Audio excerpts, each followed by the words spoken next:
Olá, boa noite. Sou Moisés Rabinovich e começa agora mais um Olhar sobre o Mundo, desejando a todos Salam Aleikum, ou que a paz esteja entre nós, porque vamos falar das causas apontadas para o massacre de 305 muçulmanos na mesquita Al-Rawda. O atentado aconteceu na poeirenta cidadezinha de Bir al-Abed, no norte Sinai, na sexta-feira. A imprensa relatou que os fiéis eram sufistas e os atacantes sunitas que carregavam a bandeira do Estado Islâmico. O sermão começava na mesquita de Al-Rawda, de Bir al-Abed, perto do balneário de El-Arish, quando o homem-bomba se explodiu, provocando pânico. Todos correram para as portas, mas em frente delas, homens com uniforme militar, alguns encapuçados, disparavam sem cessar. Ao final do massacre, alguns dos atiradores inspecionaram os corpos. Quem ainda respirava foi executado. Entre os mortos, 27 crianças. O grupo de 30 homens pulou para a boleia de 5 caminhonetes e sumiu, deixando 7 carros em chamas para atrasar uma perseguição, que não aconteceu. O sufismo prega tolerância, amor, paz, contemplação, mística e purificação da alma. Forjou poetas como o iraniano Rumi, no século XIII, e uma impressionante literatura. Os radicais sunitas odeiam os sufistas porque os consideram heréticos e apóstatas. Para eles, só é válida uma forma fundamentalista do Islã, a praticada pelo profeta Maomé, que morreu no ano de 632. Temos aqui no estúdio um sunita que também é sufista. Ele carrega os dois ramos do islamismo dentro de si. E esses dois ramos não estão dentro dele provocando uma luta fratricida, pelo contrário, é um homem que você olha para ele, ele está em paz. Como deveria ser para o Sheikh Rajib? Ele é de uma ordem sufi tradicional, que existe praticamente no mundo todo, e também do Instituto Latino-Americano de Estudos Islâmicos, os dois sem conexão institucional. Sheikh Rajib, eu sei que essa vinda do senhor aqui é cercada de muitos cuidados. O senhor quer esclarecer sem entrar no mundo da política e tornar o cenário pior ainda. Mas eu lhe pergunto, por que sufistas foram atacados por sunitas? Isso desaguou num massacre tão momentoso. Na verdade, eu não tenho esses dois ramos somente na minha pessoa. O sufismo não é uma divisão no Islã. O sufismo é uma ciência, é uma área de conhecimento dentro do Islã, que começou com o profeta Muhammad, que a paz e a bênção de Deus esteja sobre ele, e nós somos seguidores do profeta Muhammad, e ele não é fundamentalista, o profeta Muhammad, que a paz e a bênção de Deus esteja sobre ele, ele é a misericórdia de Deus nesse mundo, ele trouxe a mensagem divina, ele nos orienta. A diferença é que, no campo do sufismo, o Islã é muito vasto, tem várias ciências, tem a ciência da exegese do Alcorão, que é a interpretação dos versículos do Alcorão, sempre a partir dos ensinamentos do profeta Muhammad, tem a jurisprudência islâmica, tem a história do Islã, a biografia do profeta. Entre essas todas as ciências, tem a ciência dos estados internos, da purificação do coração, do voltar a atenção para o nosso interior. A oração islâmica é uma oração que pressupõe movimentos do corpo, nós começamos em pé, nos curvamos, nos prostramos. Mas nós podemos estar distraídos na oração. E Deus, louvado seja Ele o Altíssimo, nos adverte no Sagrado Corão. Aqueles que fazem as suas orações negligentes, distraídos, desatentos. Então, embora uma pessoa desatenta, fazendo corretamente a oração, ela seja aceita, para que a oração tenha mais valor aos olhos de Deus, é necessário desenvolver estados internos de atenção, de focalização da atenção. E tudo isso foi o profeta Muhammad, que a paz e a bênção de Deus esteja com ele, nos legou através dos seus ensinamentos e do seu exemplo de vida. Então o sufismo é uma ciência dentro do Islã que busca, para aquelas pessoas que têm uma natureza mais introspectiva, que querem um desenvolvimento interior também, purificar o coração, despertar o coração, mas sempre a partir daquilo que o profeta Muhammad nos ensinou. Então não é uma divisão, e todo o mundo islâmico tem pessoas que têm essa tendência mais introspectiva e acabam estudando, se aliando a uma fraternidade sufi para esse esforço de purificação do coração. E o método do sufismo é aquilo que o profeta, que a paz e a bênção de Deus esteja sobre ele, ensinou, que é orações voluntárias, devoções voluntárias, jejuns voluntários, a mais, além dos obrigatórios, e reflexão, muito estudo do Alcorão. Então, na verdade, as pessoas que são estudantes de sufismo ou dedicadas ao sufismo são muçulmanos que, além das obrigações que todos nós muçulmanos temos, eles abraçam voluntariamente esforços devocionais a mais, esforços de correção e aperfeiçoamento do caráter mais intensos, para que haja essa purificação do coração, para que a gente desenvolva e consiga galgar níveis de consciência cada vez mais elevados. No Sagrado Alcorão, Deus, louvado seja o Altíssimo, fala de vários níveis de consciência, 7 níveis de consciência. O mais baixo é o nível chamado Nafs Amara. Nafs seria uma tradução de alma animal, ou alma que induz ao mal. É o nível de extremo egocentrismo, que a pessoa busca gratificar nesse nível tão baixo de consciência suas necessidades, instintos e desejos, sem se importar com os direitos dos outros. O Islã busca desenvolver a consciência de todo muçulmano para alçar a níveis de consciência mais elevados, que reconhecem regras éticas, que reconhecem o direito de todos os outros seres, né? E no sufismo esse esforço acaba sendo mais intenso. Não é uma divisão dentro do Islã, é um estudo, é uma ciência, né? Até, como o senhor mencionou essa divisão, né? Na verdade, essa pessoa que vos fala representa 2 instituições. Sou diretor do Instituto Latino-Americano de Estudos Islâmicos, filiais São Paulo e Rio de Janeiro, que não tem relação institucional nenhuma com ordem sufi, nenhuma. É uma instituição teológica. Mas, ao mesmo tempo, eu, como pessoa, também dirijo uma ordem sufi no Brasil.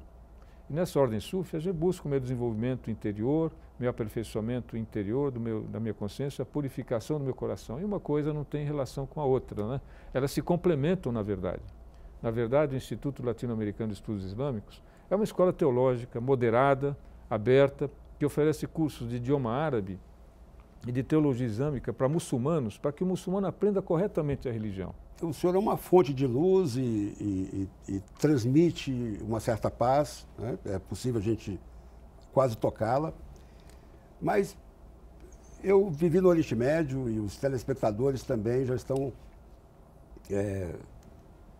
bastante cansados de ver um atentado terrorista em que, no final, alguém grita Allahu Akbar, Deus é grande. Esse islamita que praticou esse atentado estaria no mais baixo nível da ascensão ao que o senhor se referiu? Agradeço muito a sua pergunta, muito oportuna e muito franca e direta, e que bom que o senhor é assim. Realmente o Islã é isento de violência, a religião islâmica, mas uma coisa é a religião, outra coisa é o indivíduo que abraçou essa religião. O problema está nas pessoas extremistas, no extremismo, não só na religião, em qualquer atividade humana. No Brasil nós temos exemplos. No futebol as pessoas se matam, por política as pessoas se matam. E a pessoa que abraça a religião islâmica, que é uma religião que promove a paz e o aperfeiçoamento do caráter, e não segue os ditames da religião, ela entra num estado de patologia espiritual. O problema é o extremismo. Aliás, eu gostaria de dizer, inclusive no sufismo, que busca o desenvolvimento interior, há formas de extremismo que tira a pessoa fora da religião. Por exemplo, nós só podemos adorar a Deus. Se uma pessoa dedicada ao sufismo começa a adorar como divindade uma criatura, um santo, qualquer outra coisa, deixa de ser muçulmano e deixa de ser sufi também. Então, uma forma de extremismo por excesso de devoção que não respeita os limites, que a nossa adoração deve ser voltada só a Deus. E muçulmanos que não seguem o exemplo do profeta, que sempre foi muito respeitador e orientava o respeito aos direitos de todas as criaturas, né? Ele não está seguindo a nossa religião. E se ele diz que um ato de injustiça e violência é correto, ele está afrontando os princípios de nobreza da nossa religião e deixa de ser muçulmano também.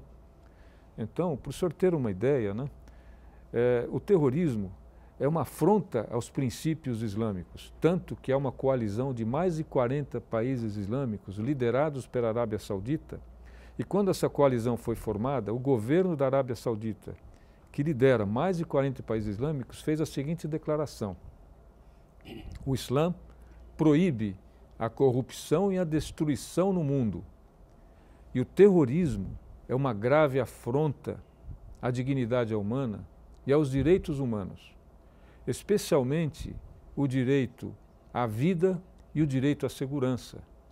Essa é uma declaração do governo da Arábia Saudita, que lidera essa coalizão de países islâmicos contra o terrorismo. Um Olhar sobre o Mundo volta daqui a pouco, logo depois do intervalo. Até já!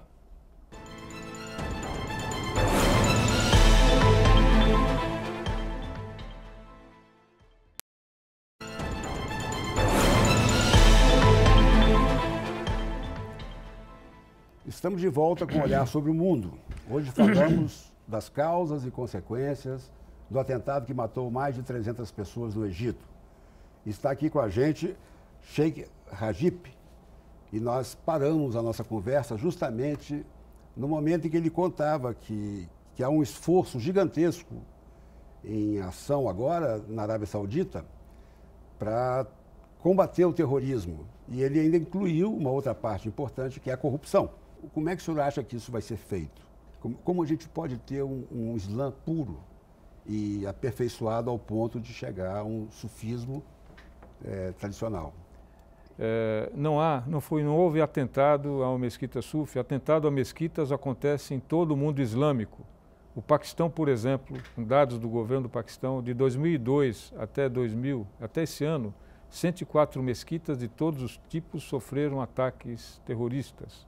Os ataques terroristas são indiscriminados, atacam qualquer instituição, escolas, hospitais, na rua, no trânsito, nas mesquitas, indiscriminadamente. É uma guerra política que está levando a uma guerra fratricida. E isso é um problema para todos os países islâmicos, não só da Arábia Saudita, e todos os países islâmicos dessa coalizão, individualmente ou na coalizão, combatem o terrorismo, enfrentam o terrorismo, que buscam garantir o direito à vida e o direito à segurança dos seus cidadãos. Isso é um fato, né? Por que surgiu o terrorismo? A primeira razão fundamental foi a destruição por forças invasores das escolas, dos institutos, das estruturas educacionais e econômicas dos países.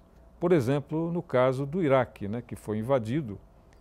E quem fala isso, né, que uma das causas mais importantes do surgimento do terrorismo nessa região do Oriente Médio foram essas ações. Isso dito por funcionários do próprio governo americano, né? Tem um livro, inclusive, No End in Sight, em que pessoas que participaram dessa guerra diziam que, da forma como foi feita, isso gerou caos no Iraque. Na evolução dos acontecimentos, isso se juntou a uma causa política e tivemos até essa ampliação do terrorismo, né?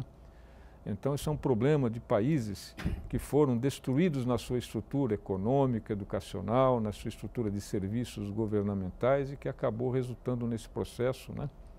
E os países islâmicos ao redor desse centro começaram a ser atingidos também por esses movimentos, né?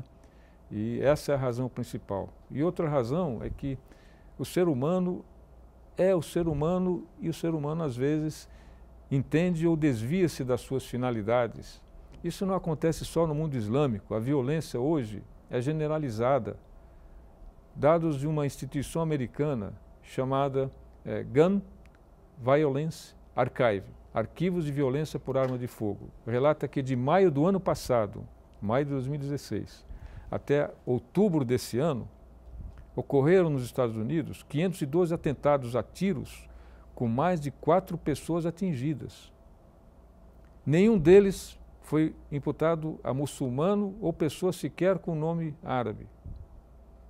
Feitos por americanos, pessoas violentas, de extrema-direita ou não, 512 atentados a tiros nos Estados Unidos, resultando em 550 mortes e 2.200 feridos. Isso são dados dessa instituição americana. Então a violência está generalizada.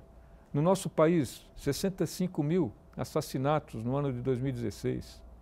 7 assassinatos por dia ocorrem por hora no Brasil. 7 assassinatos por hora, em média. 3 mulheres vítimas de violência. A violência se generaliza no mundo. Não se pode dizer que o mundo islâmico é potencialmente mais violento que os demais. São desvios da correta orientação do Islã, de pessoas que não receberam essa orientação. Muitas vezes são pessoas que sofreram problemas, violência na sua infância, na sua adolescência, não receberam uma educação da ética islâmica e são aliciados por guerrilheiros que, na sua luta política, às vezes acham erroneamente contra os princípios que o profeta Muhammad, que a paz e a bênção de Deus esteja sobre ele, ensinou, de que mesmo na guerra de defesa existem regras, não se pode atacar pessoas indefesas, não se pode promover destruição. Se um soldado muçulmano desarma um soldado inimigo, ele necessariamente passa a ser responsável pela vida dele, não pode torturá-lo, não pode fazer nada desse tipo. Essa é a regra da jihad na defesa de um país. O que mais se viu com o Estado Islâmico foi a prática de decapitação de prisioneiros. Mas é curioso que a gente começou a falar de religião e acabou na violência. E tem aí um trabalho grandioso de transformação dessa percepção, porque hoje, eu lhe digo com toda a franqueza, quando tinha lá o atirador em Las Vegas matando pessoas que estavam num concerto, o que as televisões diziam é que faltava alguém gritar Allahu Akbar. Virou uma obsessão. E o que nós estávamos conversando e que a Arábia Saudita se propõe fazer é acabar com essa percepção. E isso é possível? Isso é necessário, né? Isso porque, como o senhor mesmo está dizendo, né? O que acontece? Nós começamos a falar de religião e acabamos esclarecer as pessoas que nos ouvem, né? Em relação a esse assunto, né? Eu acho isso deve ser feito, em parte porque, é claro, as pessoas se sensibilizam no mundo ocidental pelas tragédias no mundo ocidental. E quando existe um atentado como esse aí, as pessoas ficam em torno desse assunto. Mas muitas vezes a imprensa, a mídia, etc., algumas pessoas, por desconhecimento, ficam repetindo, associando tragédias ao Islã. Então, alguém que a própria polícia está dizendo que não tem vínculo nenhum com o terrorismo, fica repetindo e passando cenas passadas de atentados em que é associado ao terrorismo de extremistas, né? Então isso cria esse clima, né? E na verdade isso indica, e fica muito claro, né, que o mundo islâmico, ele sofre atentados contra os seus próprios cidadãos, é uma violência contra os princípios éticos islâmicos, isso também, que define regras muito precisas, que todos os países islâmicos repudiam o terrorismo, oficialmente e formalmente. E uma terceira vitimação, né, da civilização islâmica é que nós somos as maiores vítimas do terrorismo e, no entanto, somos acusados de serem promotores do terrorismo. Eu vou lhe dar uma informação, Sim, se o senhor me permite. Claro. O Departamento de Segurança Interna dos Estados Unidos tem um consórcio que estuda o terrorismo e formas de enfrentamento ao terrorismo, que é sediado na Universidade de Maryland. E eles fizeram uma estatística de quais são os países que mais sofrem atentados terroristas no mundo.